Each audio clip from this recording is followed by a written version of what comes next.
Hello, welcome to Back to Coding. For better understanding of this video, I highly recommend you to check out the previous video or the complete playlist in the description below. Today we'll be talking about image views and image buttons. You can use an image view to display an image. The image view class is a direct subclass of view.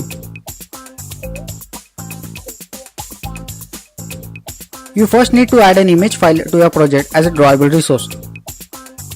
If you expand the app/src/main/resource folder in your project, you should see that there's a folder called drawable. This is the default location for image resources. To add an image file to this folder, you simply drag the image file to it. If you want, you can use different image files depending on the screen density of the device. This means you can display higher resolution images on higher density screens and lower resolution images on lower density screens. To do this, you create different drawable folders in app/src/main/res for the different screen densities. The name of the folder relates to the screen density of the device. Android LDPI, low density screens around 120 dpi.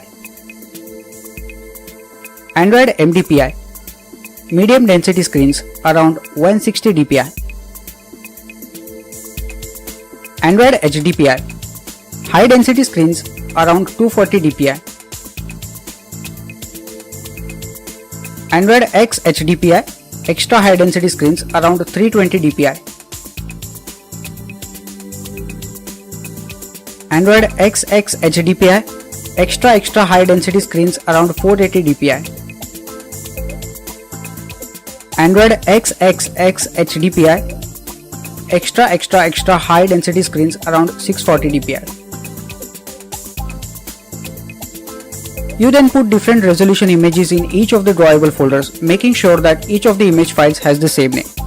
Android decides which image to use at runtime depending on the screen density of the device it's running on. As an example, if the device has an extra high density screen, it will use the image located in the drawable XHDPI folder. If an image is added to just one of the folders, Android will use the same image file for all devices. It's common to use the drawable folder for this purpose.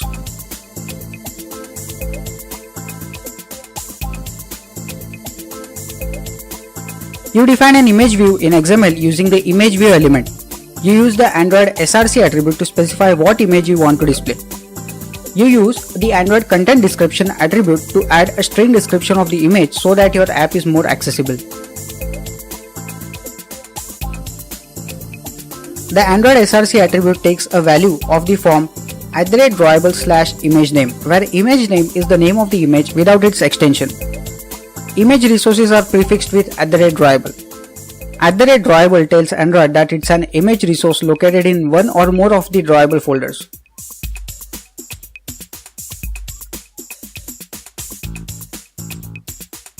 You can set the image source and description in your activity code using the setImageResource and setContentDescription methods.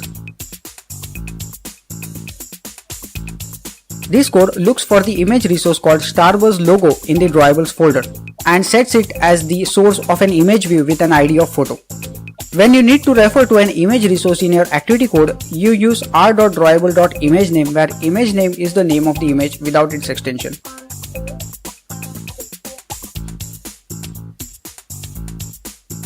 In addition to displaying images in image views, you can also display images on buttons.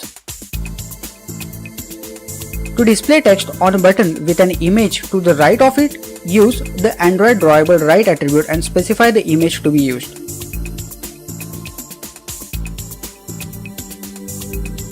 If you want to display the image on the left, use the Android drawable left attribute.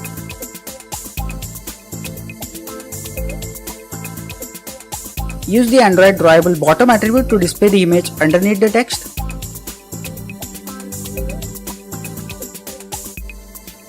The Android drawable top attribute displays the image above the text.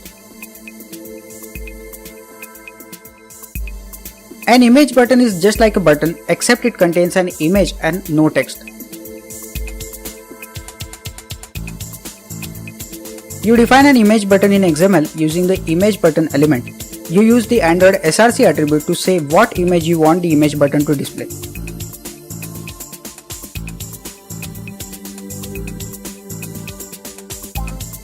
You get the image button to respond to the user clicking it by using the Android onClick attribute in the layout XML and setting it to the name of the method you want to call in your activity code. Android onClick is equal to onButtonClicked. You then define the method in your activity like this.